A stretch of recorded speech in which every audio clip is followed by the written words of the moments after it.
Assalamualaikum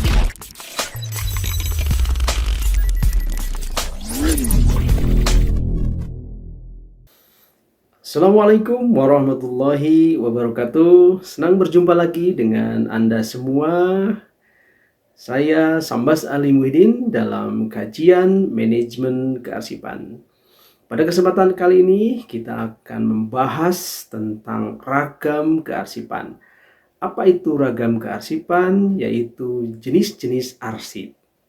Jenis-jenis arsip yang ada di dalam organisasi. Kita perlu pelajari untuk menunjukkan bahwa arsip di organisasi itu sangat beragam dan banyak sekali, khususnya yang terkait dengan media yang digunakan untuk menyimpan arsip.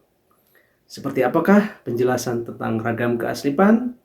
Selamat menyimak pada tayangan berikut ini.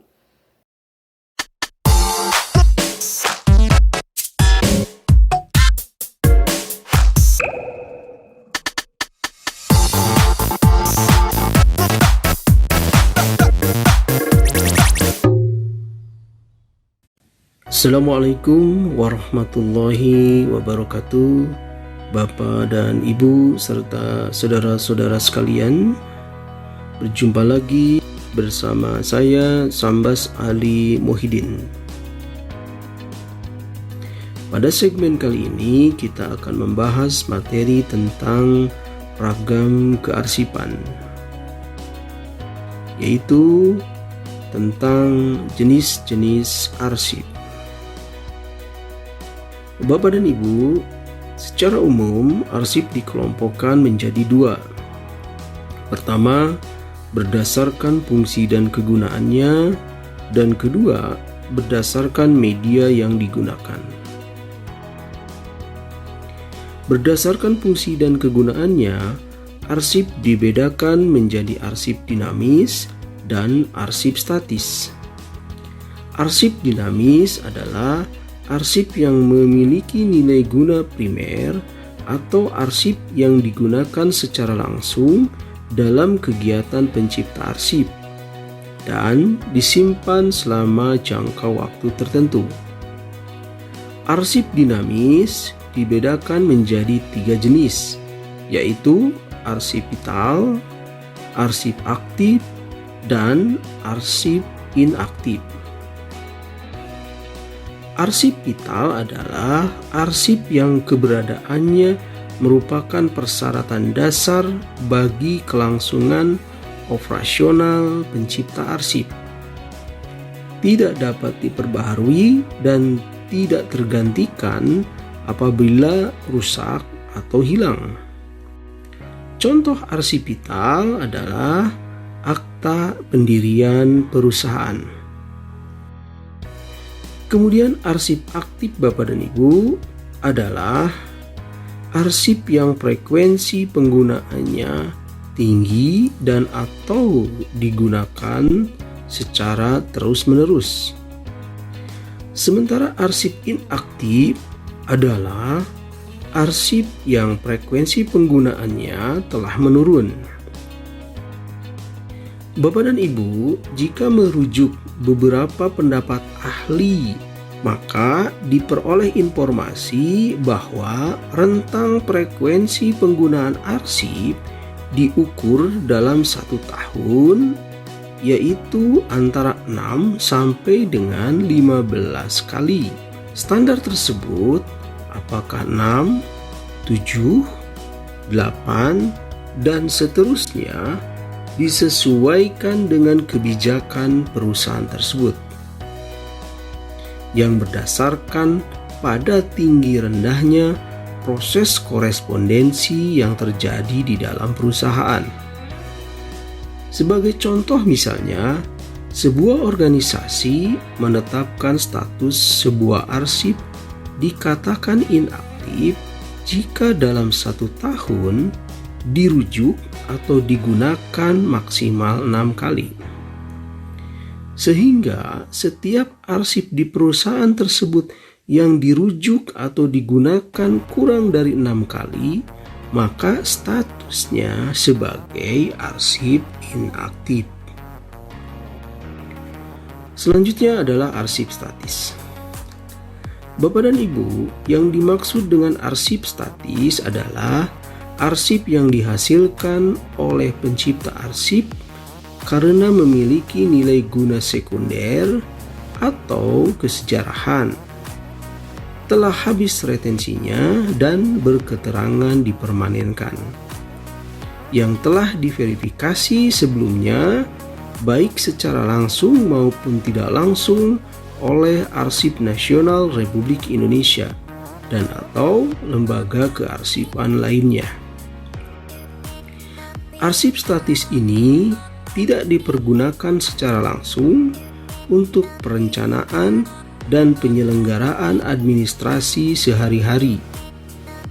Umumnya digunakan untuk kepentingan masyarakat luas, misalnya pembelajaran, sumber penelitian, dan lain sebagainya. Berdasarkan penjelasan tersebut, Bapak dan Ibu, maka kita dapat membedakan sifat dari arsip dinamis dan arsip statis. Arsip dinamis, informasinya bersifat tertutup bagi orang lain di luar organisasi. Oleh karena itu, arsip dinamis tidak boleh informasinya sampai kepada pihak luar yang tidak berhak. Kenapa demikian, Bapak dan Ibu? Karena arsip dinamis masih digunakan dalam aktivitas organisasi sehari-hari, proses korespondensinya masih berlangsung, dan boleh jadi bersifat rahasia. Sementara sifat arsip statis, informasinya bersifat terbuka, siapa saja dan berasal dari manapun boleh mengakses informasi yang ada pada arsip tersebut. Karena bersifat terbuka, Bapak dan Ibu, bahkan lembaga kearsipan yang memiliki arsip statis dan melarang seseorang untuk memperoleh informasi arsip tersebut boleh dipidanakan. Lembaga kearsipan yang dimaksud adalah Arsip Nasional Republik Indonesia, perguruan tinggi negeri, lembaga kearsipan di tingkat pemerintahan provinsi, dan lembaga kearsipan di tingkat pemerintahan kota atau kabupaten. Kemudian yang kedua, Bapak dan Ibu, arsip dibedakan berdasarkan medianya, yang dikelompokkan menjadi pertama, arsip berbasis kertas atau tekstual. Arsip tekstual termasuk ke dalam kelompok arsip konvensional, yaitu arsip yang isi informasinya terekam dalam media kertas. Kedua, arsip pandang dengar atau audio visual. Arsip jenis ini diantaranya berbentuk gambar, berbentuk citra bergerak, dan berupa rekaman suara. Arsip rekaman suara atau audio adalah media rekam informasi dalam bentuk suara atau lisan.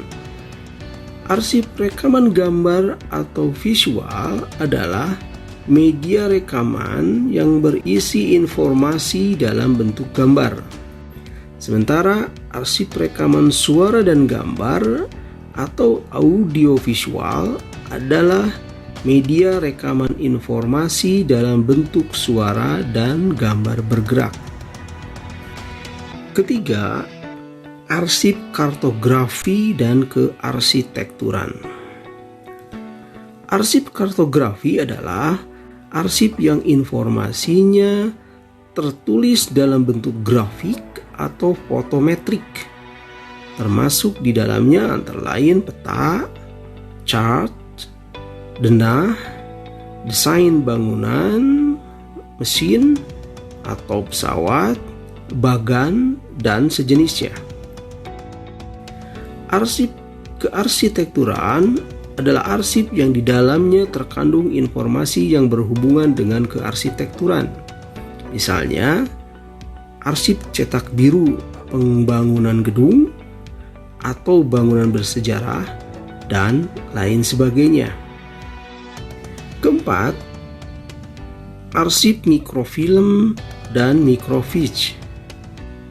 Arsip mikrofilm adalah lembar plastik tembus pandang yang dilapisi oleh lapisan emulsi berbentuk reel yang berisi rekaman gambar atau teks dalam ukuran mikro sesuai dengan format film.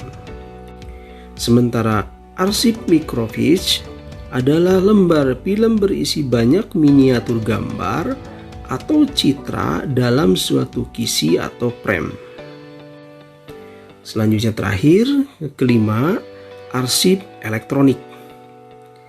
Arsip elektronik adalah arsip berisi rekaman informasi dari suatu kegiatan yang diciptakan dengan alat elektronik atau komputer. Bapak dan Ibu, berdasarkan jenis-jenis arsip yang dikemukakan di atas, dalam praktik pengelolaan arsip, maka kita akan menemukan 3 model pengelolaan arsip. Pertama, pengelolaan arsip konvensional, yaitu pengelolaan arsip tanpa melibatkan teknologi informasi dan komunikasi seperti komputer. Kedua, pengelolaan arsip model hybrid, yaitu pengelolaan arsip dengan melibatkan teknologi informasi dan komunikasi, tetapi sebagian prosesnya masih dilakukan secara konvensional.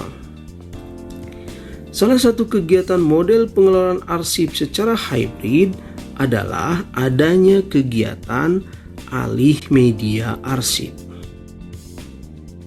Ketiga, yang terakhir, Bapak dan Ibu, model pengelolaan arsip secara elektronik, yaitu pengelolaan arsip yang sepenuhnya melibatkan teknologi informasi dan komunikasi. Tidak ada sekalipun kegiatan pengelolaan arsip yang menggunakan media kertas.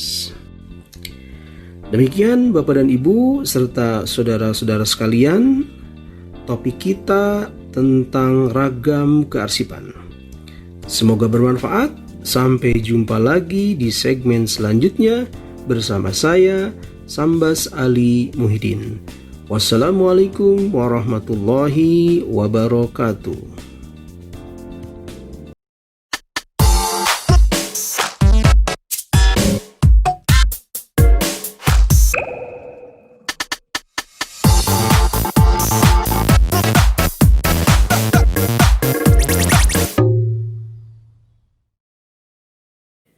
Saudara-saudara sekalian, demikian tadi kajian kita tentang ragam kearsipan. Mudah-mudahan setelah mempelajari tema ragam kearsipan, maka kita semakin tahu bahwa media kearsipan itu sangat banyak.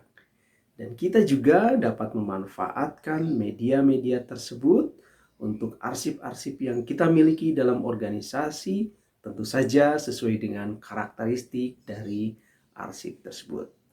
Semoga bermanfaat. Sampai jumpa lagi di kajian manajemen kearsipan bersama saya, Sambas Ali Muhyiddin. Wassalamualaikum warahmatullahi wabarakatuh.